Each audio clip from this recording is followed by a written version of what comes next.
Hello guys, स्वागत है आप सबका। तो आज हम बात करेंगे अदानी ग्रुप की, और ये काफ़ी बड़ी खबर निकल कर आ रही है दोस्तों। दूसरे बड़े शेयर के ऊपर भी नज़र रख सकते हैं। अपने दोस्तों के साथ शेयर ज़रूर करा करें ईमानदारी से, अगर आपको जानकारी अच्छी लगे। काफ़ी यूज़फुल ये खबर हो सकती है।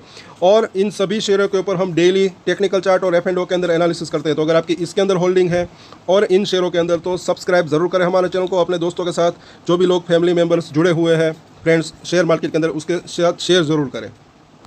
और अगर आज भी कुछ breakout stock, possible breakout stock जिसके अंदर आने वाले समय में तेज़ी की संभावना रह सकती है, ऐसे शेयर हो गए, तो वो भी रात को शेयर करेंगे कल की तरह। कल की वीडियो भी जो है देख सकते हैं आने वाले समय में। कल जो है हमने 9 शेयर के जो है हमने बात की थी, उसके अंदर तेज़ी की संभावना रह सकती है। वैसे कल के दिन की अगर बात करें तो छोटी सी, कई लोगों को लगता था कि अदानी ग्रुप के अंदर आज तेज़ी आ सकती थी। हमने बात की थी कि थोड़ी सी गिरावट आ सकती है, और ये गिरावट आई। पहले तो देखिए हेडलाइन क्या है कि 5 साल बाद थर्मल पावर में लौट रही है अदानी पावर, टाटा पावर, वेदांता जैसी कंपनियां। कोल इंडिया की भी हो रही है एंट्री। इन सभी के ऊपर नज़र रख सकते हैं। और अदानी पावर अभी काफ़ी जो है थोड़ा सा छोटा भी है शेयर, तो इसके ऊपर भी नज़र रख सकते हैं। मुझे ऐसा लग रहा है कि ये मल्टीबैगर भी हो सकता है। और यहाँ पर अगर देखें तो इन सभी के अंदर गिरावट, कल हमने बात की थी, कुछ लोगों को लगता था कि ये ऊपर जा सकता है, लेकिन भाई हमने 19 साल जो है स्टॉक मार्केट के अंदर बिताया है, हमारा एक्सपीरियंस शेयर करते हैं। तो सब्सक्राइब ज़रूर कर लें हमारे चैनल को, काफ़ी आपके लिए यूज़फुल रह सकता है। इन सभी के ऊपर चर्चा करेंगे कि अगर बाउंस बैक आता है तो कहाँ से आ सकता है। सपोर्ट और रजिस्ट्रेशन की हम बात करेंगे रात को, तो सब्सक्राइब ज़रूर करें। और यहाँ पर जो है रिपोर्ट क्या है, ये काफ़ी यूज़फुल रह सकती है कि Adani power, Tata power, Vedanta group, सभी बड़ी बड़ी कंपनियां हैं, दिग्गज, JSW एनर्जी, टोरेंट पावर जैसी प्राइवेट कंपनियां जो है वो कम से कम 5 साल के गैप के बाद अब जो है वो थर्मल पावर सेक्टर के अंदर जो है वापसी कर रही है। थर्मल पावर क्या होता है? तो जो भाप से बिजली उत्पन्न करते हैं उसको कहते हैं। और सरकार का अनुमान है कि 2031 से 32 तक, उस साल तक जो है भारत के अंदर कम से कम 80 गीगावाट जो है कोयला बेस्ड नई बिजली उत्पादन क्षमता की ज़रूरत होगी। अभी जो है वो नहीं, बल्कि नई। और दिलचस्प ये है कि कोल इंडिया जैसी सरकारी कंपनियां, जिनका पहले बिजली उत्पादन से कोई लेना देना नहीं था, वो भी अब जो है इन पावर सेक्टर के अंदर, थर्मल पावर कारोबार में उतर रही है। तो उसके ऊपर भी नज़र रख सकते हैं। अच्छा खासा डिविडेंड देती है यह कंपनी, इसके ऊपर भी हम चर्चा करेंगे। तो कोल इंडिया ने 21 अप्रैल को क्या कहा था कि वो झारखंड के अंदर जो है दामोदर वैली कॉरपोरेशन के साथ मिलकर 1600 मेगावाट का ultra super critical power plant लगाएगी। तो उस शेयर के ऊपर भी नज़र रख सकते हैं। ये ना भूले कि ये डिविडेंड अच्छा खासा देते हैं। और इससे पहले कोल इंडिया ने मध्य प्रदेश और ओडिशा में भी 2 थर्मल प्लांट लगाने की घोषणा की थी। तो आने वाले समय में उसका शेयर भी बढ़ने की संभावना रह सकती है। साथ साथ देखें तो कोयला बेस्ड प्रोजेक्ट की बढ़ती मांग, और ये क्यों हुआ वो भी ज़रा देखें। सरकारी कंपनी BHEL, इसके ऊपर भी नज़र रख सकते हैं। BHEL की ऑर्डर बुक में दिखती है। ये थर्मल जो है ये कंपनी थर्मल पावर प्लांट के लिए इक्विपमेंट को डिज़ाइन और मैन्युफैक्चरिंग करने का काम करती है। यानी कि वो जो प्रोडक्ट इसके जो होते हैं उसके अंदर जो यूज़फुल हैं वो सब इक्विपमेंट, और साथ साथ उनको जो है वो इंस्टॉल भी करती है।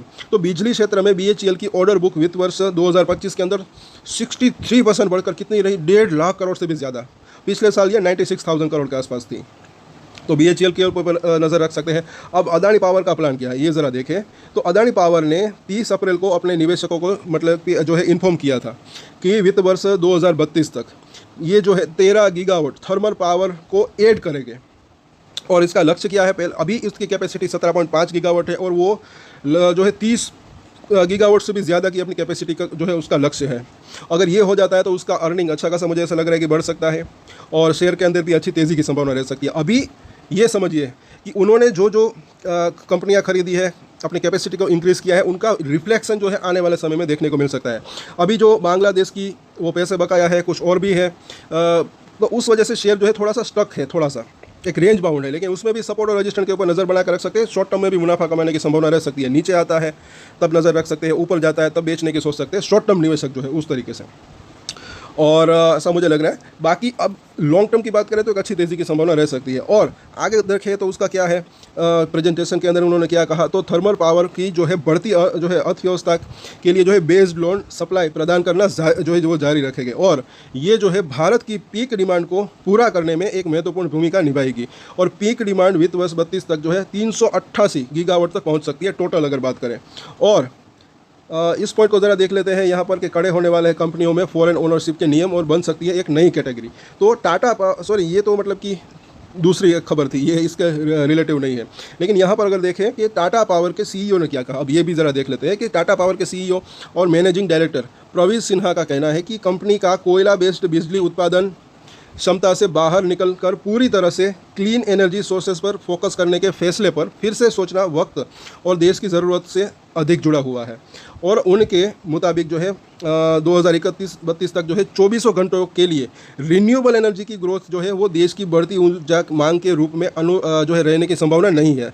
मतलब कि सिर्फ रिन्यूएबल एनर्जी से काम नहीं चलेगा, थर्मल पावर अब इसके ऊपर भी फोकस है सरकार का और इन सब कंपनियों का। सिर्फ रिन्यूएबल एनर्जी, क्योंकि बिजली की मांग ही इतनी बढ़ सकती है कि सिर्फ रिन्यूएबल एनर्जी के अंदर ऐड करते जाए तो वो जो है एक पर्याप्त नहीं हो सकती, तो ये कोल से भी जो है थर्मल पावर भी ज़रूरी बनता है। और थर्मल इसलिए जो है थर्मल पावर एक बीच के स्थिर स्रोत के रूप में ज़रूरी है और एक ऐसा स्रोत है जो कि ग्रिड को संतुलित करने में आवश्यक रहेगा। मतलब कि दोनों मिलाकर वो जो है देश की डिमांड पूरी कर सकते हैं, रिन्यूएबल एनर्जी और ये थर्मल पावर की एनर्जी। अब इन सभी कंपनियों की बात करें, तीनों ही, उनकी क्या क्या तैयारियाँ हैं, तो JSW एनर्जी ने पिछले महीने पश्चिम बंगाल के जो है सालबोनी में अपने सबसे बड़े ग्रीन फील्ड पावर प्लांट का निर्माण शुरू किया, तो इसके ऊपर भी नज़र रख सकते हैं। और इसकी कुल क्षमता 1600 मेगावाट है। और ये बात हो गई इसकी। अब इसी तरह वेदांता ने जो है आंध्र प्रदेश और छत्तीसगढ़ में अपने 2 प्लांट्स जो है वो चालू वित्त वर्ष के अंत तक कुल 1300 मेगावाट क्षमता जो है वो चालू कर सकते हैं, तो वेदांता के ऊपर भी नज़र रख सकते हैं। और टोरेंट पावर, आखिर में देखें तो टोरेंट पावर ने जो है जनवरी में ही ये घोषणा की थी कि वह मध्य प्रदेश में 1600 मेगावाट का कोयला बेस्ड पावर प्लांट तैयार करेगी, तो इसके ऊपर भी नज़र रख सकते हैं। तो ये पावर कंपनियाँ हैं, इसकी डिमांड जो है जैसे कि हमने बात की आगे बढ़ सकती है कि देश में बढ़ रही है बिजली की मांग। तो क्रिसिल रेटिंग के डायरेक्टर गौतम शाही का कहना है कि हमारी जैसी बढ़ती अर्थव्यवस्था के लिए 24/7 बिजली आपूर्ति की क्षमता महत्वपूर्ण है, क्योंकि मांग लगातार बढ़ रही है। और ये मैं पिछले 1 साल से कह रहा हूँ कि इंडिया की सबसे बड़ी बात तो है पॉपुलेशन इतना ज़्यादा है कि आगे चलकर जो है बिजली की डिमांड बढ़ सकती है, साथ साथ ये इंडस्ट्रियल ग्रोथ भी है। और सरकार ने वित्त वर्ष 2032 तक पर्याप्त थर्मल पावर क्षमता वृद्धि का अनुमान लगाया है और रिन्यूएबल एनर्जी में निवेश जारी रहेगा, उसके अंदर भी जो है निवेश जारी रहेगा और कुल बिजली उत्पादन में इसकी हिस्सेदारी बढ़ेगी। सो इस रिपोर्ट से क्या पता चलता है कि सिर्फ और सिर्फ देश के अंदर ग्रीन एनर्जी से काम नहीं चलेगा, उसके अंदर तो अच्छी खासी सरकार की जो है कि ग्रोथ रहे वो तो रहेगी, लेकिन साथ साथ ये थर्मल पावर प्लांट, क्योंकि इसके ऊपर किसी का ध्यान नहीं था, अब उसकी भी जो है एक मतलब की कैपेसिटी बढ़ सकती है बिजली की डिमांड को पूरा करने में। तो ये दोनों ही, ये प्लस करके दोनों ही जो है ये डिमांड पूरी कर सकते हैं, इनको मिलाकर अगर बात करें तो ये थर्मल पावर जितने भी है शेयर वो बिजली प्रोड्यूस करते हैं उसके ऊपर भी नज़र रख सकते हैं, सिर्फ ग्रीन एनर्जी के ऊपर नहीं। क्योंकि जाहिर सी बात है अगर उसका बिजनेस बढ़ता है तो शेयर के अंदर भी तेज़ी की संभावना रह सकती है अगर लॉन्ग टर्म की बात करें। बाकी शॉर्ट टर्म की भी हम बात करेंगे, इन सभी शेयरों के ऊपर हम चर्चा करेंगे, टेक्निकल चार्ट के ऊपर और फंडामेंटली। तो सब्सक्राइब जरूर करें हमारे चैनल को। शाम को डिटेल में हम कुछ अदानी ग्रुप के शेयरों के ऊपर भी चर्चा करेंगे और अगर आपकी इसके अंदर होल्डिंग के साथ साथ दूसरे वीडियोस भी हमारा ज़रूर देखा करें। और अगर आपको कुछ प्रोडक्ट्स बाय करने हैं तो यहाँ पर आप जो है वीडियो को टच करके यहाँ पर आप विजिट कर सकते हैं, अपनी मर्जी के प्रोडक्ट्स जो है वहाँ पर आप खरीद सकते हैं। अच्छे खासे वेराइटीज़ जो है नई आई है मेंस वेयर की, तो उसको आप चाहे तो खरीद सकते हैं, वो भी डिस्काउंट भी अच्छा खासा है अगर आप प्राइस को कंपेयर करेंगे। तो एक बार विजिट ज़रूर करें, चेक ज़रूर करें। और आज के वीडियो में इतना ही। और एक स्टैंडर्ड डिस्क्लेमर जो कि मैं हमेशा देता हूँ, आप कोई भी ट्रेड ले उससे पहले अपनी रिसर्च करें, अपने फाइनेंशियल एडवाइजर की सलाह ले, उसके बाद ही कोई डिसीजन ले, और डिसीजन ले तो उसकी जिम्मेदारी मैच्योरिटी के साथ खुद ही ले। ये वीडियो मैंने एजुकेशन पर्पस के लिए बनाया, मेरी तरफ से कोई भी बाय या सेल की रिकमेंडेशन नहीं है। Thank you.